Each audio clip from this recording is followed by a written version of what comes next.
Hello and welcome to viewers of Good Morning DRC TV. Today I want to bring to you videos and different clips, images that are put together to really prove my point in terms of what is happening in the Democratic Republic of Congo. Yes, I do receive comments and I read them all and understand basically what people are saying. But as I said, for me, this is an important issue, and I will not quit. I will not hold back until something is done. I will raise my voice and blow the trumpet for everyone out there to hear what is happening in the DRC is not, it cannot be accepted or tolerated.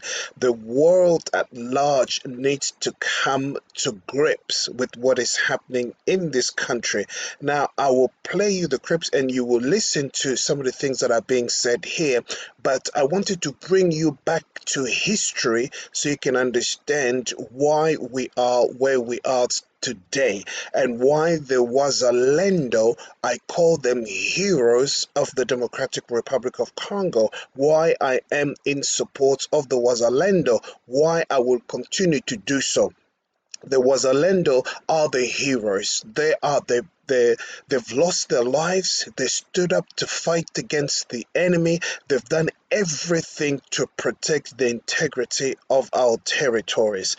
And I have to say this, in the most difficult of cases, many of them are in short supply of what they would normally need in order to fight this war. Please understand this, as I said in my previous videos, the Wazalendo, they are not part of the regular army in the DRC. These are patriots, those who care for their nation, those who have not been corrupted, those who are still standing strong to stand against the enemy, that is Rwanda, Uganda, and nowadays even Kenya via Ruto and what they're wanting to do in the Democratic Republic of Congo. These are warriors. These are men and women of honor. We are to lift voices and speak and do what we can do so they can get as much support as they can from the government in the DRC so they can be in the future. I would really want to see them integrated into the regular army, as one of the listeners really put it down in the comments.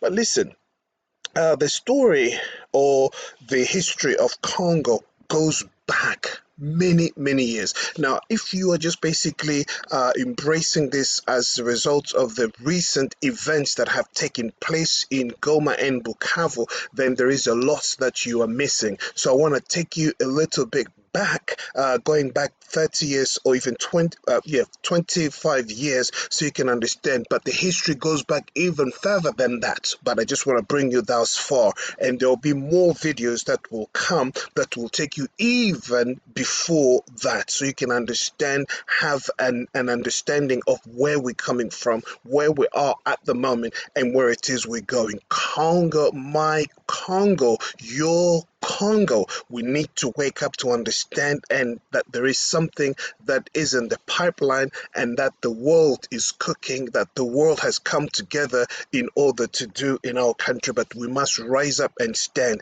Along with Wazalendo, we have to do something. Now, if you're listening to me and you are in this understanding that we have to fight for our country and stand, and you appreciate what the Wazalendo are doing, please let me ask you in the comments below, please write I am Wazalendo. Please write I am Wazalendo. This is very important. I want to hear as many of you who appreciate the Wazalendo and what they're doing. Just put down in the comment below I am Wazalendo. So I'm going to comment on the images, I'm going to replay it and then begin to basically tell you how it is that Kagame has brought the DRC to its knees and the rise of the Wazalendo. This is very important for you to understand. I want to explain to you how Kagame has brought the Congo to its knees, how he has destroyed the army, what he has done, how we got to the stage where now we have the Wazalendo fighting to save the country rather than the regular army. So very, very important for you to understand. This is why I bring history together. Let me invite you to watch this with me so you can understand as I put comments on the videos that you will be watching, because history didn't start today or 10 years, as you, I know you know this, many years back, but I want to take you as back as 25 years, 30 years, and then there'll be more videos that I will talk about even time before that. So let's go back and understand where all this started most recent. Where did it all start from? It begins with Désiré Laurent Kabila. Désiré Laurent Kabila, who was in the bush. Désiré Laurent Kabila goes back to the time of Lumumba. He went into exile in Tanzania, where he traded in all sorts of commerce. But at one point, he was picked by Uganda and Rwanda in order to form a militia group that will come and topple down Mobutu Sese Seko. This is where it all began. This is most recent history. So I'm going to play the clip back and I will put my comments. Thank you for watching. If you haven't subscribed, please do subscribe. Share this link with others. Like I said, we need to stand up because the international community is not going to do it. The UN Security Council is not going to do it. As you can understand now, we have the resolution 2773. Nothing has been done except empty words that have been spoken, and we're still waiting for things to happen. So please rise up with me by putting down in the comments, I am Wazalendo, and let's stand up and do something for our own country. Here are the clips, and I will begin to place my comments on them as we go.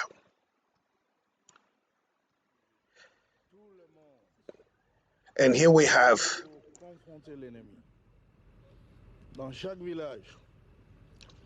So here we have Laurent Désiré Kabila, and he's talking and he's inviting the nation and calling everyone to stand up against Rwanda. And he said here that unless we stand up and fight against Kagame, then we'll become slaves. Short while after that, this Kabila, Laurent Désiré, was killed. And so here we are in the Democratic Republic of Congo because Désiré Kabila stood up against Rwanda. He didn't want the Rwanda or Kagame to enslave Congolese, to bring them under the yoke of Rwanda. So he spoke up, he lifted up his voice. He was killed as a result.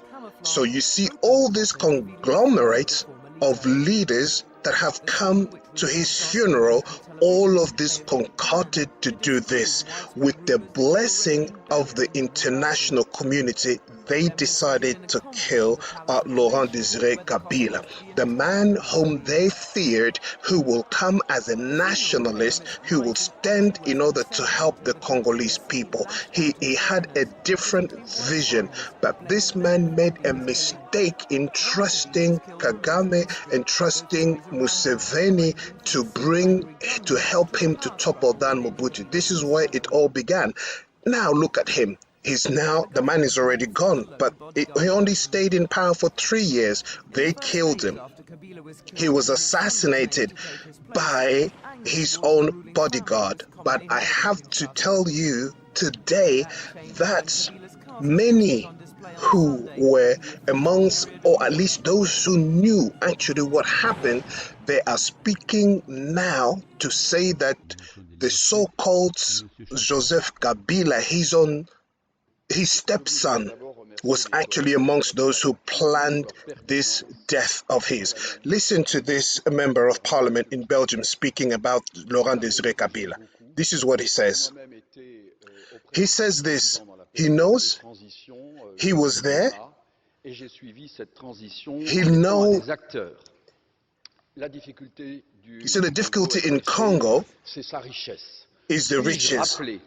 Let me remind you that Laurent Désiré Kabila, parce que l'Ouganda et le Rwanda avaient décidé, sur ordre d'une puissance extérieure, Uganda and Rwanda chose to topple down Mobutu, and this was decided un certain nombre de in Europe, sociétés signaient des and there were mining contracts that were even signed before Laurent Désiré Kabila, even became a president.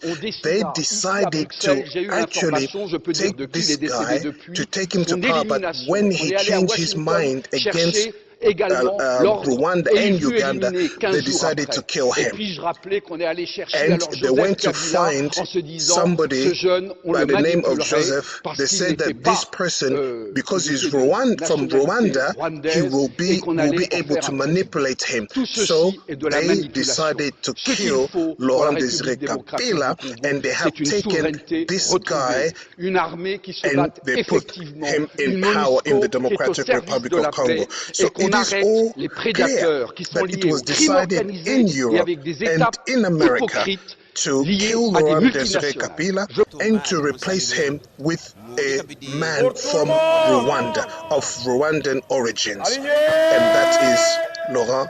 This is Kabila now. So here we are. Now Laurent Désiré Kabila is killed, as we just listened to. This is happening in the Belgian parliament. So this member of parliament spoke up and was really angry and upset just to see what is unfolding, what the EU, what the international community is doing. So here we see that they have killed Laurent Désiré Kabila, but then they have replaced him with an imposter. They have now prepared someone whom they're going to manipulate, whom they're going to put in power, who will serve their own interests. And they had a vision of how they wanted the DRC to be. So they brought somebody whom they have given a new identity, whom they have given a new name, whom they have given everything. So this person, they have called him out and they have presented him to the people as the son of Laurent Désiré Kabila. Now, loose tongues, people are now talking and revealing and saying the truth of the matter. What actually happened is that Laurent Désiré Kabila, while in exile, he had 3 wives, but none of his children is this man here, Joseph Kabila. He's not his son, but he's a stepson that he took into his house in order because he was a son of his friend. But his friend died during the fights that they had, so he had adopted them in order to basically look after his friend's children. So he's not his biological son. From what we know, from what we are hearing, those who have written biology, biographic information about Laurent Désiré Kabila, they have told the truth. And we have Laurent Désiré Kabila's children, biological children, who have also come out, who have spoken. Many of them have been assassinated and killed by Joseph Kabila. Now we call him Joseph Kabila because that's the name that he now has. But the man was, his real name is Hippolyte Kanambe. That is his real name. That's what is known by. So here we see the man who has taken the powers, the reins after the death of Laurent Désiré Kabila. Now, this man is actually mentored by James Kabarebe. So at the time, James Kabarebe was the chief commander in the Rwanda army. But also let me remind you that during 1997, 98, and so on and so forth, James Kabarebe was also the chief commander in the Democratic Republic of Congo. So this is how this thing is unfolding. And I tell you, this is such a cabal, and it did not start today. It started long time ago. The plan was already conceived, how they were going to destroy the Congo, how they were going to balkanize the Congo. But in order to achieve all of this, they had to get a Rwandan man on top of the echelon to become the president. This is the man, Kabila Joseph, but in his real name is Hippolyte Kanambe, and many of the people that knew him actually call him Commander Hippo. So this is an imposter and who had taken reins in our country for 18 years as a president. Now, the reason why I'm bringing you back so you can understand how the army has been weakened. At this stage, let me say this, that Kagame has achieved, this is a master stroke, really, to have his man on top of the country, i.e. being the president of the DRC. So it is during the reign of Joseph Kabila that we have seen. Now, I have to be honest here. I cannot say that the weakening of the Congolese army started here only. No. Even in the times of Mobutu, I have to admit, when things start getting a little bit bad because he could no longer control the country. Because let me just say it even right here. Whenever you are serving, and if as a leader you are serving the Western or the international community or those who put you in power, you know that you only have between 25 years or 30 years of rulership. After that, things will just get worse for you. So Mobutu, at one point, he had one of the finest army in Africa. He was a strong man. He was used by the CIA to do a lot of things in Africa for the interests of the US. But when things started changing, they wanted to get rid of him. Obviously, he didn't want to go, and things started happening from his own army, and therefore he didn't fund the army as he once did. He didn't have access to the finances or the training or the equipment because the international community wouldn't give it to him, because the US didn't want to give it to him, because they wanted to get rid of him. But you have to understand that this is the dynamics of things. You know, if anything is not going according to their dream and their vision of the person who is in control, then they will do everything to weaken him and to get him out of power. This is what happened to Mobutu. So we can tell that from his kind of when he started losing control of the country, the people within the army, the generals and everybody who had access to a lot of resources, they started basically saying that things were drying up. They didn't have as much as they did in the past. So things started getting a little bit worse. They started getting bad, let's say that. And then, obviously, when Mobutu was kicked out, and then Laurent Desire Kabila came, he tried to bring about an army that will stand and the army worthy of its name for the Democratic Republic of Congo. And but like I said, he made a mistake by bringing in Uganda, bringing in Rwanda, and that which we call the Kadogo. These are the mixing of Rwandan troops and Ugandan troops that he brought to the Democratic Republic of Congo. So when he did that, something happened, obviously, to the regular army. It was no longer what it used to be, because then you have James Kabarebe, who was not in favor of strengthening the army in Congo. They wanted a weaker neighbor with a weak army that they can invade at any time and do whatever it is that they wanted to do. So this is what we have basically witnessed. So during all this time, when Kabila came into power, he had one mission and one mission only. It was not to strengthen the army in Congo. No, it was not to build a strong Congo. No, but it was pretty much to do the opposite. That is to bring the army down to its knees.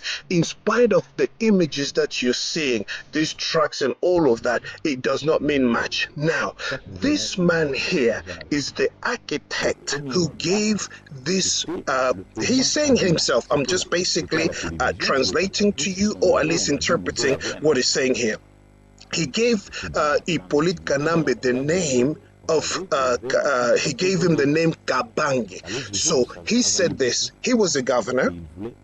He wasn't even a governor at the time, but he was a professor, and he is an intellectual from Katanga, and he was a noble person.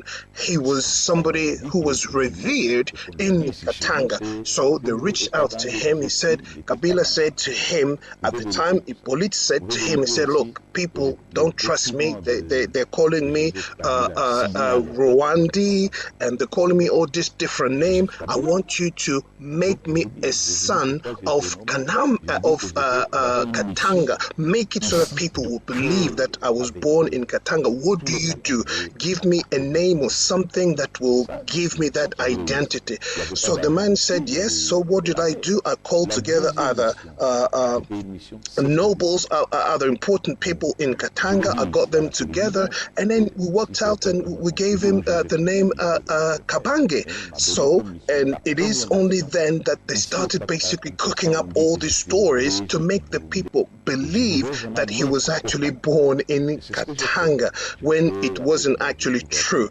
But then what did they give this man in return? He became a governor, and he served as a governor for 3 mandates, whereas you don't normally do that. You will only serve one, in fact. But Kabila, in order to pay him for what he did, he allowed him to be a governor for 3 mandates. No, here is the army.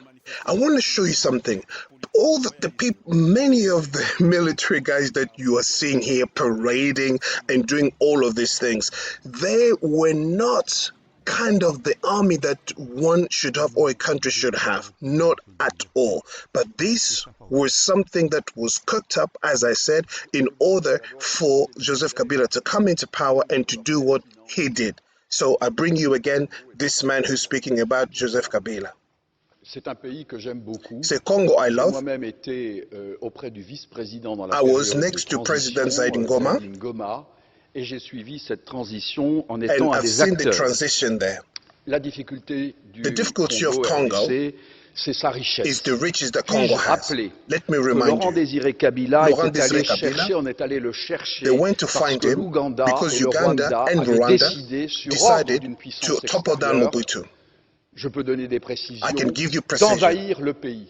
Je rappelais que pendant que Laurent Désiré Kabila envahissait le pays, un certain nombre de sociétés signaient des contrats. C'était des sociétés américaines. Puis j'ai aussi rappelé que lorsque Laurent Désiré Kabila se retourna en étant patriote pour son pays, on décida ici à Bruxelles, j'ai eu l'information, je peux dire de qui il est décédé depuis, son élimination, et qu'on est allé à Washington chercher également l'ordre, et il fut éliminé 15 jours après. Et puis je rappelais qu'on est allé chercher alors Joseph Kabila en se disant ce jeune, on le manipulerait parce qu'il n'était pas then we'll put him in power because we can manipulate him as much as et qu'on we allait en want. faire un président. It said Tout we'll make him a ceci est de president, la manipulation. and so we Ce can qu'il use faut to pour la manipulate République him. démocratique du In the Congo, Democratic c'est Republic une of Congo, souveraineté retrouvée, they said une armée qui what se bat Congo needs is a effectivement, sovereignty une that it MONUSCO needs. qui est au service de la paix MONUSCO et needs to qu'on be a... in Président service to l'accompagne. help the Congolese Seulement people. voilà, M. Now, Tshisekedi while est all these retenu things au were poste de happening, contrôle. À ce moment, on ignore encore pour quelles raisons. Parmi les militants de l'UDPS, l'ambiance s'échauffe. in une bonne réponse parce que ça va tarder. Les heures tournent et finalement l'avion décolle sans que M. Tshisekedi soit à bord. Il ne pourra donc pas participer au meeting, la colère éclate.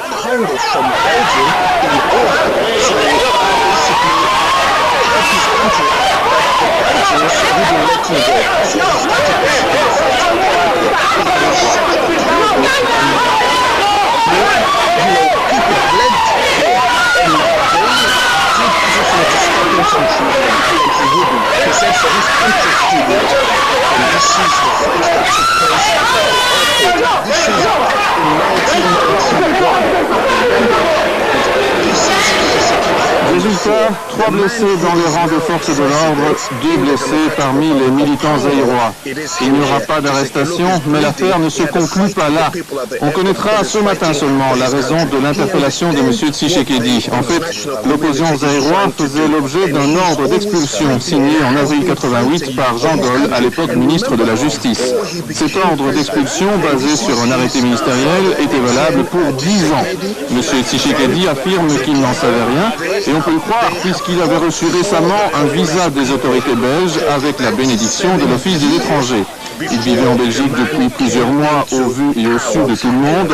Vous le voyez ici participer à un faire le point sur nos antennes le 9 décembre dernier. En outre, il voyageait régulièrement à l'étranger avec un visa parfaitement en règle. Comment se fait-il dès lors qu'un gendarme lui ait soudainement signifié qu'il était recherché et qu'il se trouvait en situation irrégulière? N'est-il pas étrange qu'on s'en souvienne précisément le jour où le leader zaïrois devait s'envoler pour présider au Zaïre un grand meeting d'opposition? Et puis, comment expliquer cet invraisemblable paradoxe?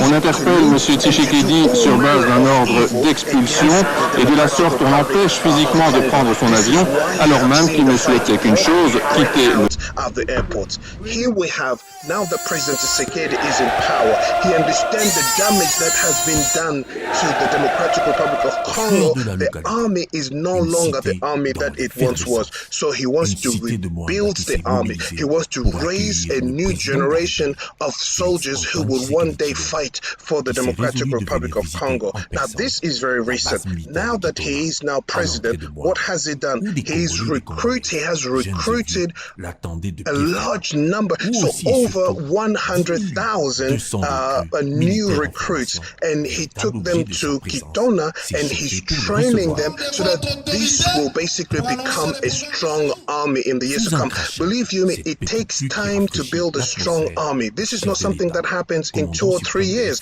and so the man has already planned and he was already thinking, he had it in his mind that the army that we currently have is not an army, so I must build a strong army. Let me bring in the new recruits. Let's give them all the necessary training that we need. Remember this, during the time that Kabila was in power, the DRC had an embargo. They could not buy weapons. They could not get training from other countries to come and train soldiers there. This is when I say that the international community is accomplice in what is happening in the DRC. How can you deny a nation or a country the rights to buy weapons or to have training from, let's say, the US or the Soviet or Russia? So it was banned from doing all of this. They could not train the people. So this is the situation that the DRC finds itself. But you ask yourself, why didn't Kabila, the one who was there, this is Joseph Kabila, why did he not? He being a military personnel, because you have to remember that Kabila was what we call Kadogo. So he came with Laurent Désiré Kabila as one of the young people there. And then, so he understood something about the army. As being a military man, his objective, first of all, should have been to rebuild the army, but he did not do it. Now Tshisekedi in power, he understands that he must have a strong army. The DRC needs a strong, trained men who are ready in this 21st century, in 2025, in order to have what it takes to defend this country. So he has recruited, like I said, new members, new recruits, and this is in Kitona not long ago, about 2 years back. So he's really investing heavily in the regular army. He's retraining, because most of the generals who were there, they are corrupted by the regime of Joseph Kabila to the core. They are not there really to fight for the country, but most of them are there for business, and they have all this access to funding, and they do business in all different fields, and they're not there for fighting. You understand that basically what happened here in Bukavu and Goma tells you the story of most of these generals. So they were not there to do that. And remember, most of these generals is Kabila who appointed them, is Kabila who put them in place of power. So they have their allegiance not to the Congo, not to the country, but to Joseph Kabila. So all these things that we're seeing today is not surprising when you understand the mission that Kabila Joseph embodied when he came into power. His mission was to weaken the army and have access to the things that basically that will weaken the army. And this situation that we have witnessed, or we are actually witnessing right now, is not new. It's something that was actually planned a long time ago. So I want to invite my listeners or my viewers really to understand that this situation that we're experiencing right now is not something that is new. It has already been there for a long time, and it's actually unfolding now because Joseph Kabila, who is now the owner or the one who created AFC Nangaa, who created the AFC, which is a rebel group that is fighting alongside the M23 group. But I'll tell you a little bit more about this as we move on. But let me just say this. What we are witnessing right now, even with the advent of Félix Tshisekedi in power, what is actually unfolding here is something that is, as I said, it's heartbreaking to see that the country is where it is at the moment. But here I want to bring you another image of the army. This just happened about a couple of months ago. We are now in April, so this only took place in March, not even just about a month ago. This is in Nangaa. This is where the military is being trained. These are new recruits who have received their training, I don't know, probably about a year or so. Now they have moved up ranks. So there are thousands of them, and I'm just showing you all these images to tell you that what you see is happening there with the Wazalendo, what you see happening with the regular army. It's not that Tshisekedi does not know what he's doing, or that he is weak, or that the country has, yes, the country might be at this position, yes, it is weakened because of the army that we had. So the strategy in place was basically to train more military and to have to give them access to the latest technology and the latest training. And also, let me say this, since Tshisekedi being, I'm not here to advocate for Tshisekedi, I'm giving you information for you to make up your own mind. But when Tshisekedi came into power, one of the things that he did, he actually led diplomacy in order to if you like, to stop the embargo, or to revoke, that's the word, to revoke the embargo that was placed upon the DRC.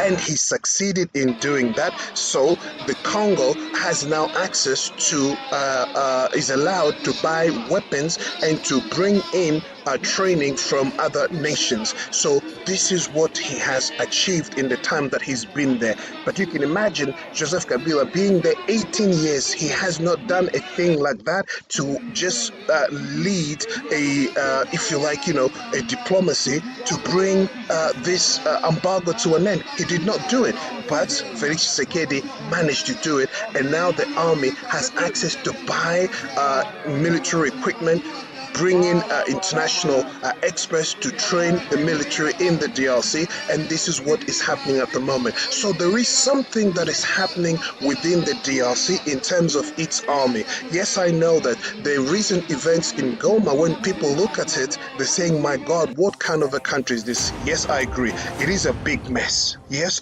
but I want you to know that something is being done. Right. So this man here is the leader of the M23. This man is called Nangaa. But let me say this. This Nangaa here used to be the president of the Electoral Commission in the DRC. He is the man who was the president of the Electoral Commission.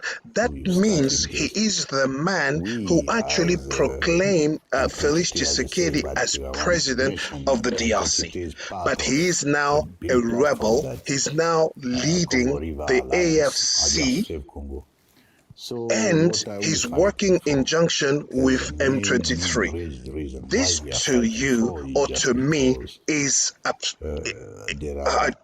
don't know the right word to use right now, but it goes against everything. So how can a man who stands for democracy, he is the one who was there and he proclaimed the elections and he proclaimed President Tshisekedi as a president, now he's going to take up arms against his own country. This is unbelievable. But I'll tell you what, for many of you who don't know, let me give you a little bit of a background into Nangaa. Nangaa, I'm inviting you to analyze with me. He used to work with Joseph Kabila. He has benefited a lot from Joseph Kabila. He is the man that Joseph Kabila chose to lead his rebel group called AFC. This man here. An M23 rebel group is working in junction with AFC right now, and they have what they are calling what they have their vision of the country, that is to topple down the actual president he himself proclaimed.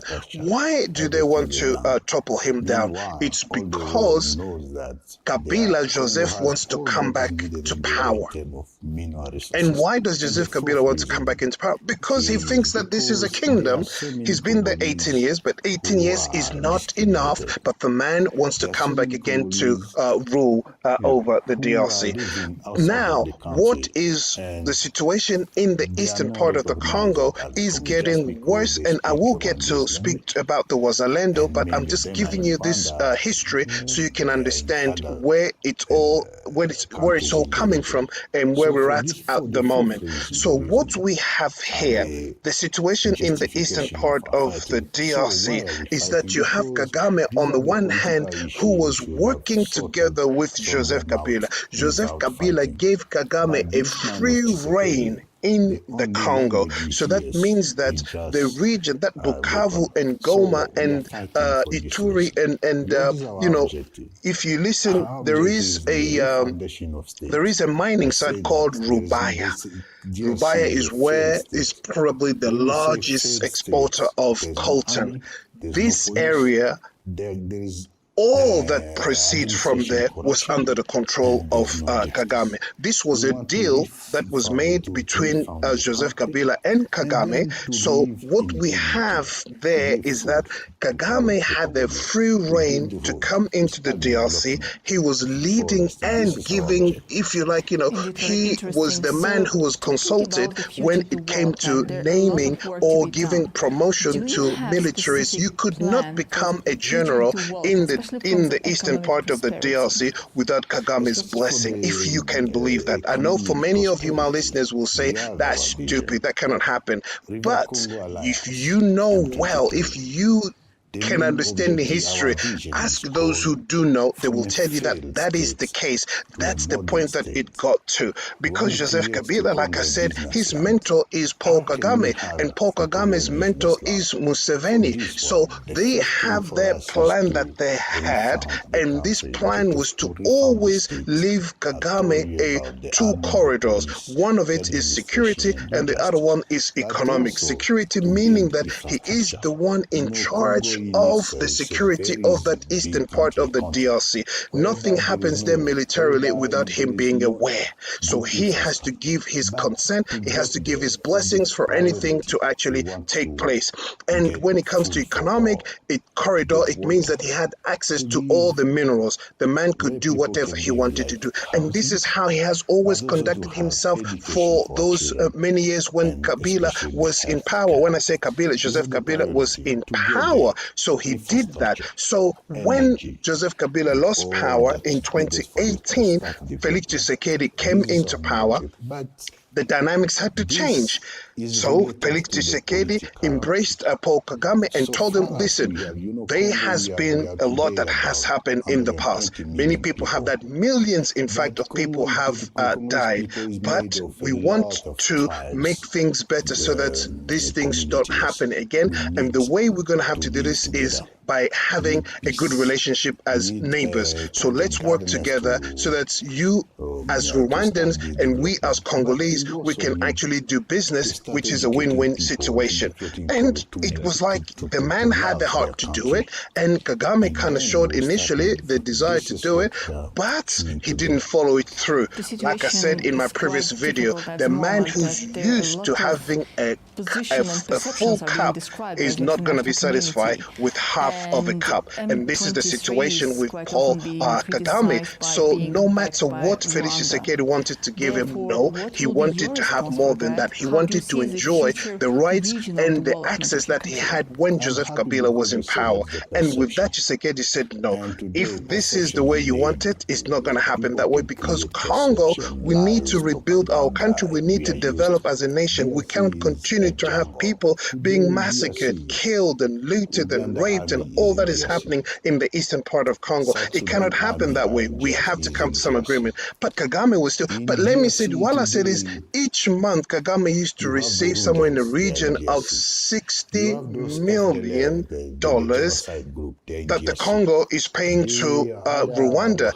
I have to say, I know when I say this, it raises eyebrows because you're thinking, well, what are you talking about? But like I said, this is part one. There will be part two where I can develop a bit more on this. But from now, all I'm asking you to do is to think about this history. Think about what Kagame was able to do in the DRC all that time. It was basically, enjoying a free ride, having access to everything that he needed, and the end of it was what? It's basically that the Congolese army, like I said, was weakened, and during that period of time, there have been so many agreements that has taken place between, on the one hand, the DRC and Rwanda, and all of this just benefiting Rwanda, benefiting the people that were walking against the Democratic Republic of Congo. This is why when you sit down and you think about the man Joseph Kabila, you're thinking, what a mistake, and what a man who actually sold out completely to Rwanda.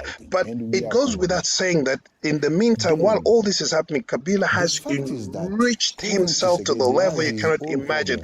He's a multi-billionaire, and the business in Congo, the commerce in Congo, half of the economy, if you like, is in Joseph Kabila's hand. And his right-hand man is Haris Jaktani, the Indian businessman who was arrested, whom I mentioned in a couple of videos back, the man who was supplying to the M23, and the man who's supplying the AFC of Nangaa. And when I say that the man since his arrest, these rebel groups are not benefiting as much much as they used to before, because now there is shortage of money, there is shortage of supply, and many things they relied on, because that man, like I said, he had the funds, he had the means, he had the logistics, and all the airplanes and everything they used to fly around to bring them what they needed is no longer available. And this is the situation that we're in at the moment. So here we are standing here. We have the situation in hand. You don't have a regular army that is strong, that can fight, as you have seen in Goma and Bukavu. So the plan and the strategy of Tshisekedi was to have at least 5 years to train the military, as I've shown you in images in the past, to say that this is what was happening behind the scenes. But because Kagame is aware of what Tshisekedi is doing, because Kabila is aware what Tshisekedi was doing, so they cannot wait, they cannot give him that time to have a stronger army, because they will never want Congo to have a strong army. They wanted to have a weak army with corrupt leaders or military personnel or generals or whatever you want to call them. This, if you like, is the vision of Kagame, a weak army in the DRC with a weak leader that he can toast around and actually get to do his bidding. But that's not the case actually, and this is why you see all that we have at the moment. So what's the plan now? The plan, as I said, you have this guy Nangaa, who represent the AFC and the M23. They are now in control of Goma and Bukavu. So their plan is this, is to bring the Congolese government to negotiate with them so they can share power. And that sharing of power means, so this guy is actually brokering it, is wanting to broker a deal for Kagame. Okay, so Kagame still wants to enjoy the benefit of what he had when Kabila was in power. So the only way he can do it now is by using Nangaa, by using Joseph Kabila, that is to fund the rebel or the conflict that is happening right there, in order to enforce, to bring Tshisekedi to negotiations, to which Tshisekedi said no, he will not do it, because he knows, he has seen it throughout the years. Like I said, remember that Tshisekedi, you look at his background, they've been in opposition for 37 years prior to coming into power. So he understands the dynamics. He understands that if the army is weak today, it's because of infiltration, because the Congo has been infiltrated to the highest level, where the president is somebody that Rwanda put in place. And you can understand why Kabila has not been able to help this country with all the resources that the Congo has. This country, when Kabila left the Congo, the budget of the country was $5 billion US. Look how immense, how big this country is, but the budget for the entire country, with the population over 100 million, the budget of $5 billion US. Can you imagine? Can you imagine 5 billion for that big country with the population over a million, over 100 million? That is crazy, but that was the situation. So that was a broken country, a failed state. Everything was in shambles. The country was non-existent, and the leadership wasn't there. It wasn't a state. This is the situation, and it is to the joy of the international community for the DRC to be in that position, because it is in that chaos that everybody benefits from, stealing, looting, and killing in the eastern part of Congo. Nobody wants order. Nobody wants the country to come together, to be in order, and things in the administration to be in place to do what every country is supposed to do. No, the people want it to be the organized chaos that is there. It serves the interests of the international community. Understand this. What Kagame has been able to do, and I will not stop saying this, is basically he has carried out the vision of the US, of the United Kingdom, of France, of Canada, and many of these countries. They have embodied themselves in Kagame. What a shameful thing for him to accept to carry out this vision of the West in the Democratic Republic of Congo. I know that it has benefited Rwanda, but to what?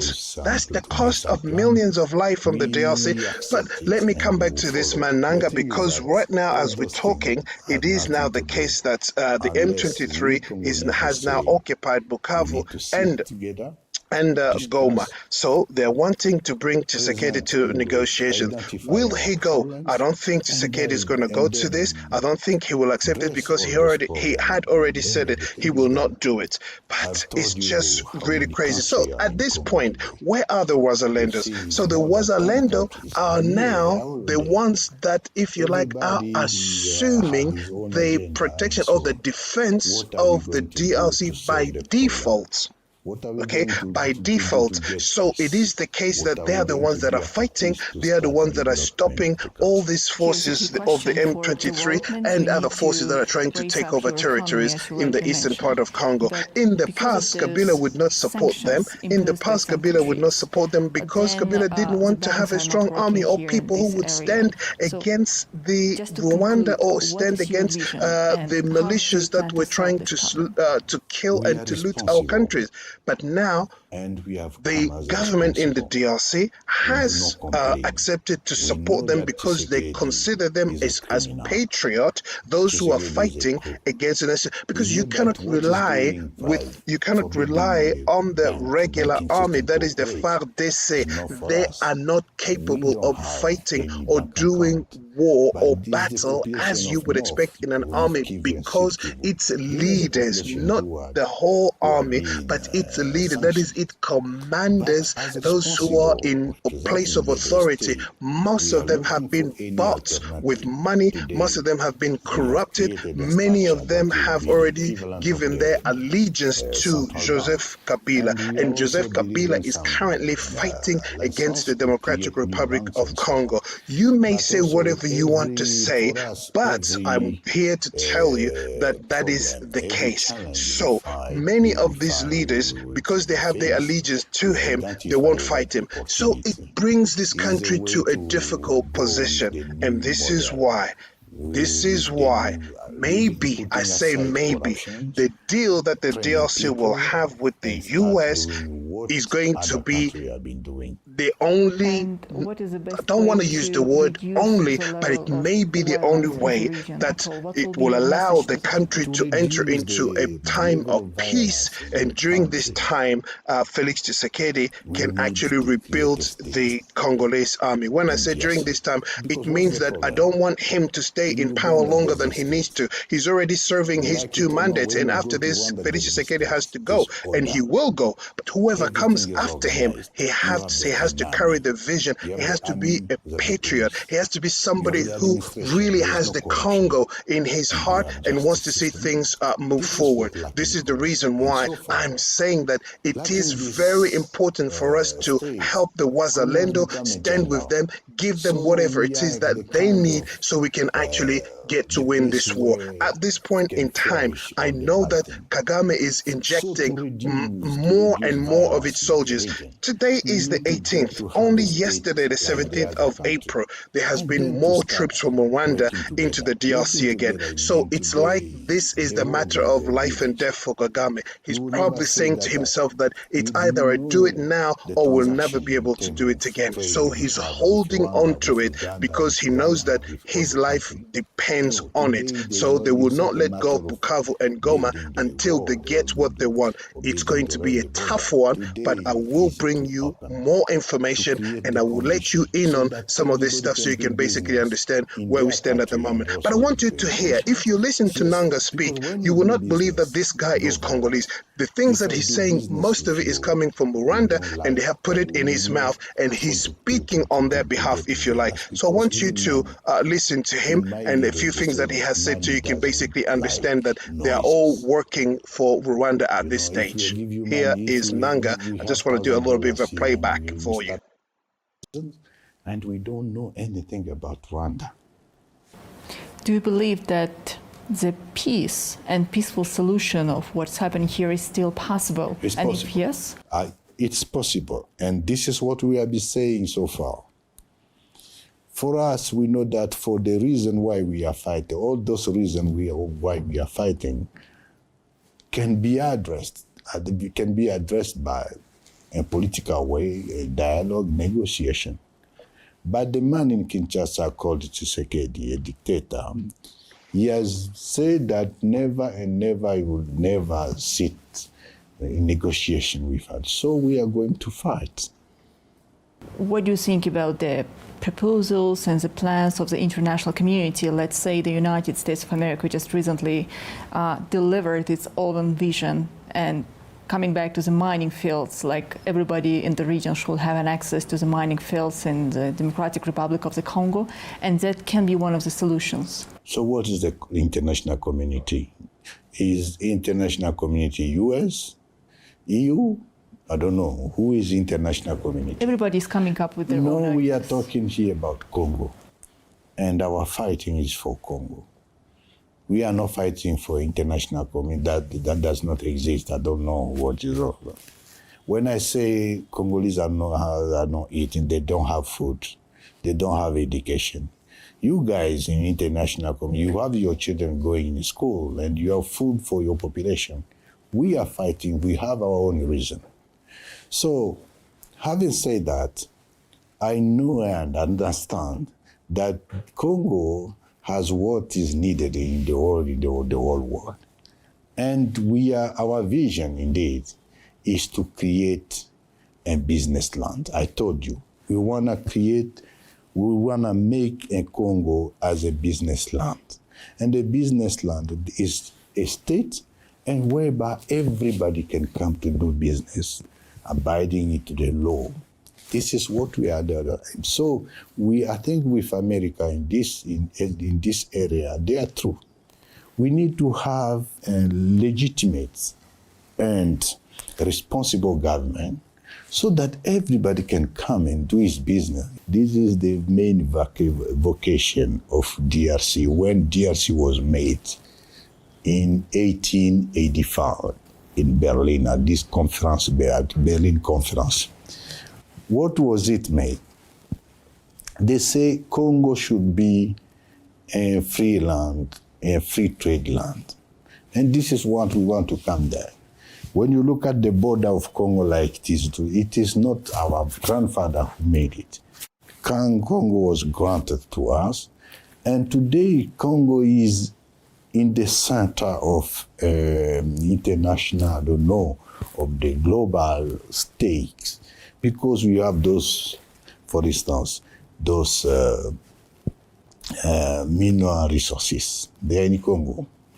You have today, Congo has a big role to play regarding the environment, the fight against the climate change.